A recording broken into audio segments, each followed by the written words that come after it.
Hello বন্ধুরা, good morning. আমি সঙ্গীতা। আমার নতুন একটা ব্লগে তোমাদেরকে অনেক অনেক ওয়েলকাম আর ভালোবাসা। কেমন আছো তোমরা সবাই? আশা করছি ভালো আছো আর সুস্থ আছো। আমরাও না বেশ ভালো আছি। আর আজকের দিনটি হচ্ছে মঙ্গলবার। ঘড়িতে এখন বাজে সকাল ওই 7টা নাগাদ। তোমাদেরকে সাথে নিয়ে আজকের ব্লগটা এখান থেকে শুরু করছি। আই হোপ ব্লগটা তোমাদের একটু হলেও ভালো লাগবে। যথারীতি প্রতিদিনের মতন সকালে যে সমস্ত বাসি কাজ কর্ম, স্নান, পুজো সমস্তটাই কিন্তু হয়ে গেছে। আর স্নানের সময় বেশ কিছু জামা কাপড়ও কেচে দিয়েছিলাম, তবে এখনও সেগুলো মেলা হয়নি। ওইদিকে পুজো দিতে দিতেই দেখি 7টা মতন বেজে গেছে। আর হাজব্যান্ড তোজো দুজনেই উঠে পড়েছে। তাই ঠাকুরঘর থেকে এসে আগে সোজা কিন্তু রান্নাঘরে ঢুকে গেছি। এসেই দুজনের চা বসিয়ে দিয়েছি। আর ওই গ্যাসে কিন্তু তোজোর জন্য যেই দুধটা জাল দিই সেটাও বসিয়ে দিয়েছিলাম। ওইদিকে তোজোর দুধটা জাল দেওয়া হয়ে গেছে, সাথে আমাদের চাটা হয়ে গেছে। তাহলে চলো আগে চাটা খেয়ে আসি, তারপরে তোজোর আবার টিফিন বসাতে হবে। আর এই তো দেখো চাটা খেয়ে সোজা চলে এসেছি রান্নাঘরে। কালকে রাত্রিবেলা লুচি আর ছোলার ডাল বানিয়েছিলাম, তো তার থেকে কিছুটা লেচি কিন্তু আমি রেখে দিয়েছিলাম। সকালে দুষ্টুকেও আমি কিছুটা লুচি ভেজে দিয়েছিলাম, আর এইদিকে এখন তোজোকেও কিন্তু লুচি ভেজে দিচ্ছি। সাথে কালকে রাত্রিবেলা ছোলার ডাল রয়েছে। আসলে রাত্রিবেলা যেদিন এরকম একটু রান্নাবান্না থাকে না, পরের দিনে চিন্তা ভাবনা করে একটু বাড়তিই করি, যাতে টিফিনটা এইটা দিয়েই হয়ে যায়। তাই জন্য কিন্তু দুষ্টুকেও আমি লুচি আর ছোলার ডাল দিয়েছি, আর তোজোকেও। আগে লুচিগুলোকে বেলে নিচ্ছি, আর এখন তারপরে সুন্দর করে ভেজে নিচ্ছি। আর লুচিগুলো ফুললে না সত্যি না ভীষণ আনন্দ হয়। আর সত্যি কথা বলতে লুচিগুলো খুব সুন্দর করে কিন্তু ফোলেও। আর আমাদের তোজো জানো তো লুচি খেতে ভীষণ পছন্দ করে। মানে লুচি, পরোটা, রুটি এইগুলো ওর কাছে ভীষণ পছন্দের জিনিস। বিশেষ করে লুচিটার প্রেফারেন্সটা সব থেকে আগে থাকে ওর কাছে। তো যাই হোক, লুচিগুলো ভাজা হয়ে গেছে আর এখন চিড়ে চিড়ে দিয়েছি, আর এখন টিফিনটাও প্যাক করে দিচ্ছি। আমাকে ঝুমাদি কমেন্ট করেছিলে, তুমি লিখেছিলে কচু সপ্তাহ, বেশ ভালো লাগলো। কচু সপ্তাহ মানে তোমার কথাটা দিদি একদম বুঝতে পারলাম না, পারলে আজকের ভিডিওতে কমেন্ট করে দিও। আরও লিখেছো তুমি, খুব সুন্দর লাগলো ভিডিওটা, অসাধারণ, thank you so much dear, এইভাবেই পাশে থেকো। আর ওদিকে তোজো টিফিন প্যাক করে দিয়েছি। তোজো কিন্তু বেরিয়ে গেছে ওর পাপার সাথে। আর তারপরে কিন্তু চলে এসেছি ওই সকালের দিকে যে জামা কাপড়গুলো ধুয়ে দিয়েছিলাম, সেগুলো তো আর মেলা হয়নি, এখনই মেলে দিচ্ছি। তবে আজকে আর কোনো রকম ড্রাই করলাম না, কারণ ওয়েদারটা দেখলাম বেশ ভালোই রয়েছে, তাই জন্য। আর সত্যি কথা বলতে মেশিন আছে বলে প্রতিদিন যে মেশিন বার করব সেটা কিন্তু নয়। চেষ্টা করি ওয়েদার ভালো থাকলে হাতে কেচে এমনিতেই মেলে দিতে। খুব বেশি হলে আমি শুধু মেশিনে ড্রাইটা করি। অনেক দিন হয়ে গেল জানো তো মেশিনে কাচা ধোয়া করি না। সেরকম জামা কাপড় তো জমাই না, প্রতিদিনেরটা প্রতিদিন যেহেতু কেচে নিই, তার জন্য কিন্তু বেশি একটা জামা কাপড় আমার জমে না। তাই হাতেরটা হাতেই আমি কেচে নিই। তো যাই হোক, ওইদিকে জামা কাপড়গুলো মেলে এখন কিন্তু সোজা চলে এসেছি ঘরে। আর এসেই আগে বিছানার যে চাদরগুলো থাকে, মানে রাত্রিবেলা যখন এসি চালাই তখন যে চাদরগুলো গায়ে দেওয়া হয়, সেগুলোকে আগে ভাঁজ করে নিচ্ছি। তারপরে মশারিটা তুলে নিয়ে তারপরে কিন্তু বিছানাটাকেও গুছিয়ে নেব। আমাকে মিতালিদি কমেন্ট করেছিলে, তুমি লিখেছিলে খুব ভালো লাগলো ভিডিওটা, রান্নাগুলো দারুণ হয়েছে, বাবাকে একটু দেখাতে খুব ভালো লাগতো। ভালো থেকো, ভালোবাসা নিও।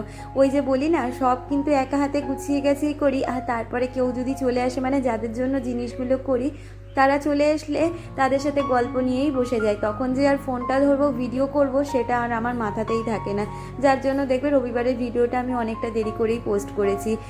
আসলে প্রথম থেকে ভেবেছিলাম বাবা এসছে, বাবাকে যখন খেতে দেবো ওই টেবিলের সামনে ক্যামেরাটা সেট করব, তারপরে তোমাদের সাথে সেই ভিডিওটা শেয়ার করব। তারপরে কি জানো তো, এমন একটা তাড়াহুড়ো লেগে যায়, ওইদিকে মনে হচ্ছে মাছটা ভাজি, এইদিকে মনে হচ্ছে ভাতটা বাড়ি, এরকম তাড়াহুড়ো করে আর কোনো ভিডিও ক্লিপ নেওয়াই হলো না। তো যাই হোক, কথা বলতে বলতে ওইদিকে জানলাটা খুলে দিয়েছি, আর এখন বিছানাটাকে সুন্দরভাবে গুছিয়ে নিয়েছি। সকালবেলা দেখো সুন্দরভাবে বিছানাটা গুছিয়েছি। পরে না আজকে একটু ডাস্টিংয়ের কাজ করব। সকালের দিক করে না ডাস্টিংয়ের কাজটা একদমই করে উঠতে পারি না, কারণ এই যে তোজোকে স্কুলে পাঠাতে পাঠাতেই আমার প্রায় 8টা মতন বেজে যায়। আর হাজব্যান্ড ওকে দিয়ে বাজার হাট করে 8:30টার মধ্যে ফিরেও আসে। সে আসলে আবার তার অফিসে বেরানোর একটা তাড়াহুড়ো থাকে।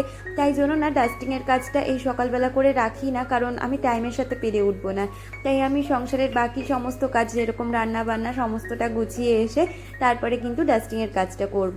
আজকেই ওরকম একটা দিন রেখেছি যে ডাস্টিংয়ের কাজ করব, কারণ অনেক দিন যাবতই সেরকমভাবে ঘরটা ডিপ ক্লিনিং বা ডাস্টিং করা হচ্ছিল না, তাই আজকে সেটা করব।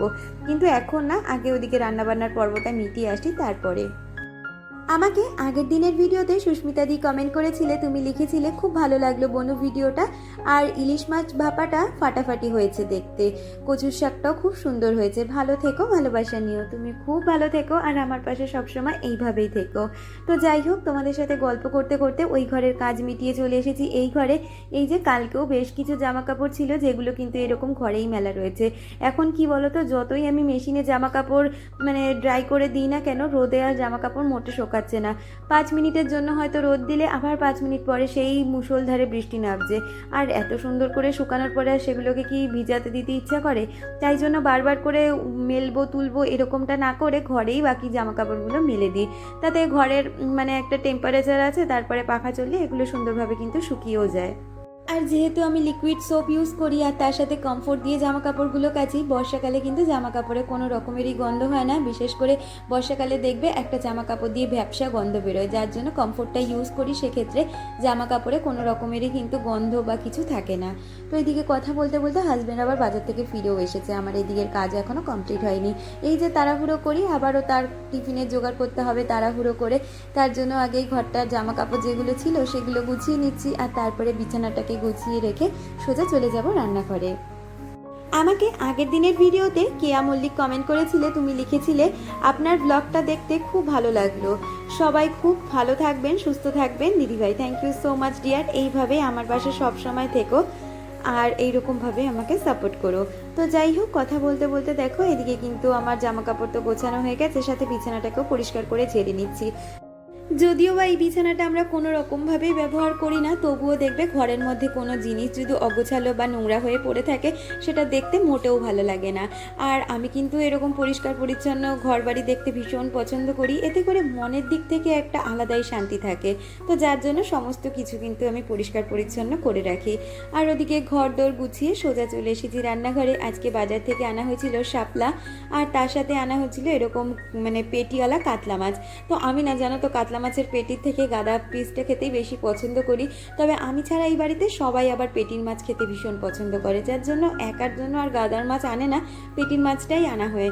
তো এইদিকে মাছগুলোকে ভালো করে ধুয়ে একদম প্লেন কিন্তু আজকে মাছের ঝোল করব, আর তার সাথে শাপলাটা করব।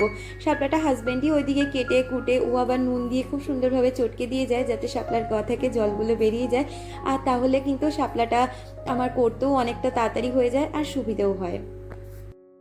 আমাকে আগের দিনের ভিডিওতে তসনিম মাহাজাবিন বলে একজন দিদি কমেন্ট করেছিলেন, আপনি লিখেছেন খেয়াল করলাম আপনি একই জিনিস দিয়ে বাসন মাজেন, আবার সেটা দিয়ে কিচেন কাউন্টারও পরিষ্কার করেন, আবার সেই জিনিস দিয়েই বেসিনও পরিষ্কার করছেন, এটা কিন্তু শরীরের জন্য একদমই ভালো না। তো দিদি আপনাকে প্রথমেই বলতে চাই, আমার কিন্তু স্ক্রচ বাইট যেগুলো আছে সেগুলো কিন্তু সম্পূর্ণ আলাদা আলাদা জিনিসের জন্য আলাদা আলাদা করা, তবে প্রতিটা জিনিস তো আর ভিডিওর মধ্যে দেখানো সম্ভব নয়। তবুও আপনি যখন এই জিনিসটা খেয়াল করেছেন, আমি বলতে চাই আমার না নিচেও একটা এরকম ছোট্ট কল রয়েছে, আর তার সাথে কিন্তু একটা বাসন মাজার জায়গা রয়েছে। তো সেখানেই আমার কিন্তু এরকম সাবানের বাটির সাথে নানান রকমের যেই সমস্ত স্কচব্রাইট আমি ইউজ করি, এমনকি আমার সমস্ত বাসন মাজার স্কচব্রাইট আলাদা, আমার কড়াই মাজার স্কচব্রাইট আলাদা, প্লাস কিন্তু আমার কিচেন কাউন্টার পরিষ্কার করারও স্কচব্রাইট আলাদা। তো সেক্ষেত্রে এগুলো সমস্তটাই আলাদা আলাদা করে আমি একটা কিন্তু কৌটোর মধ্যে রেখে দিই, যখন যেটা ইউজ করার হয় তখন সেটা ইউজ করি। তবে সবই যেহেতু একই ধরনের দেখতে, সেক্ষেত্রে কিন্তু আপনি সেটাকে গুলিয়ে ফেলেছেন।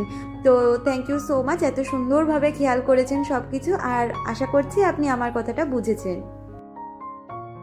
আসলে সব স্কচব্রাইট একই ধরনের একই কালারের দেখতে হয়তো, তবে আমি যেহেতু কাজ করে অভ্যস্ত কোনটা কোন জায়গাকার স্কচব্রাইট সেটা কিন্তু আমি ভীষণ ভালোভাবে বুঝতে পারি ধরলেই।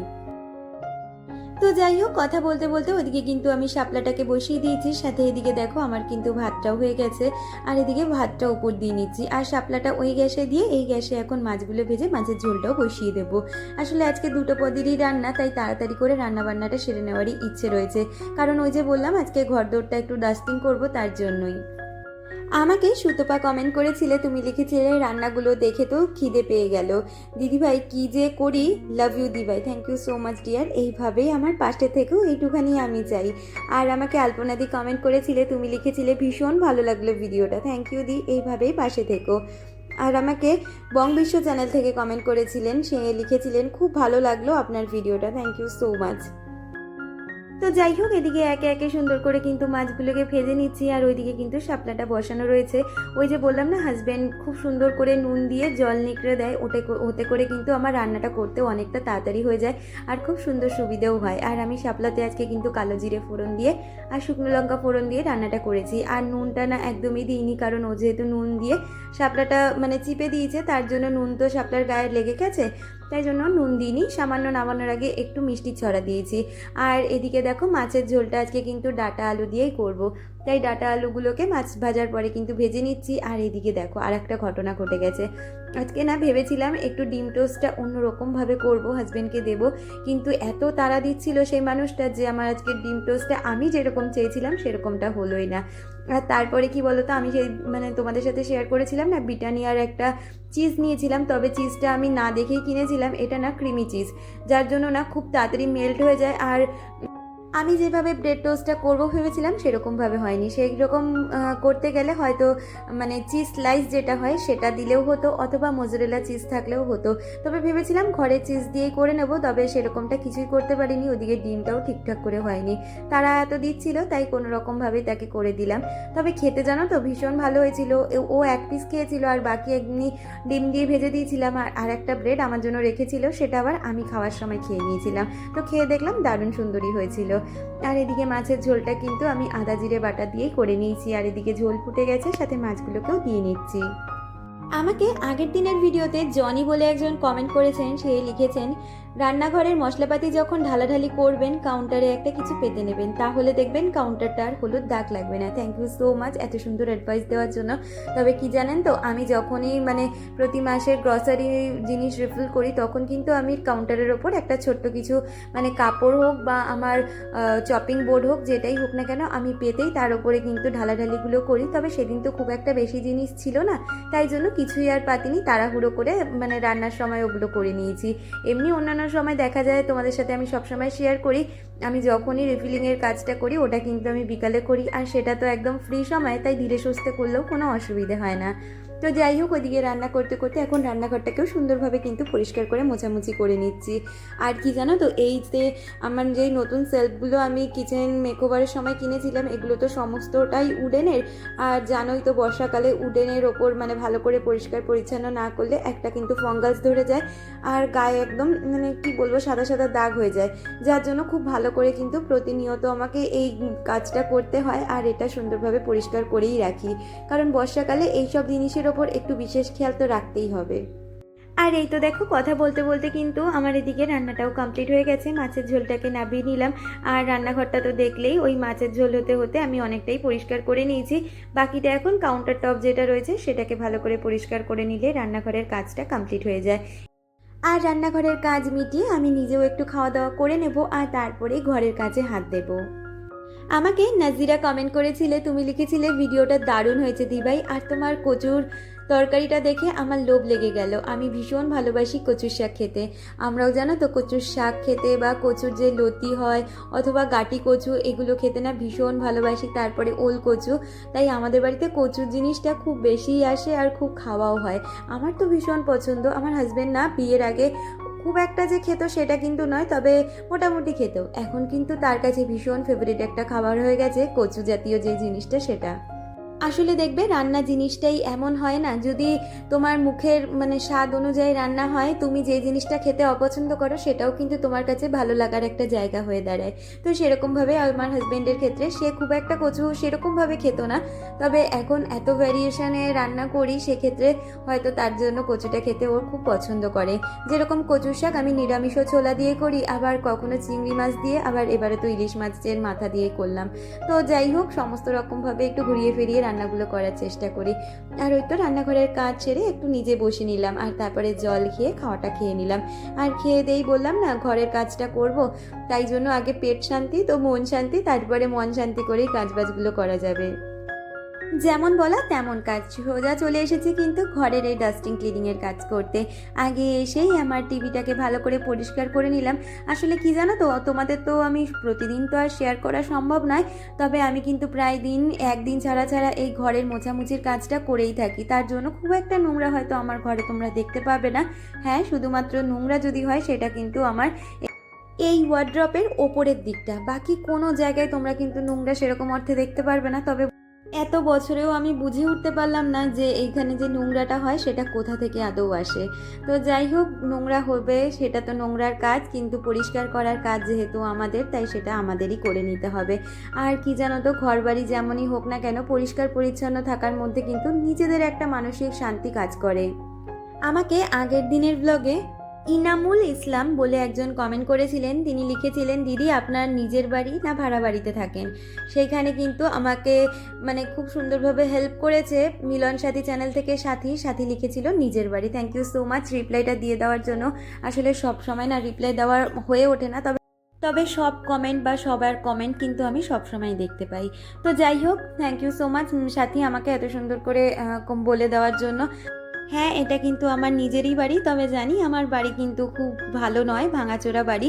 তবে কি জানেন তো, আমার বাড়ি যেরকমই হোক না কেন, আমি কিন্তু চেষ্টা করি সবসময় আমার বাড়িটাকে পরিষ্কার পরিচ্ছন্ন রাখার।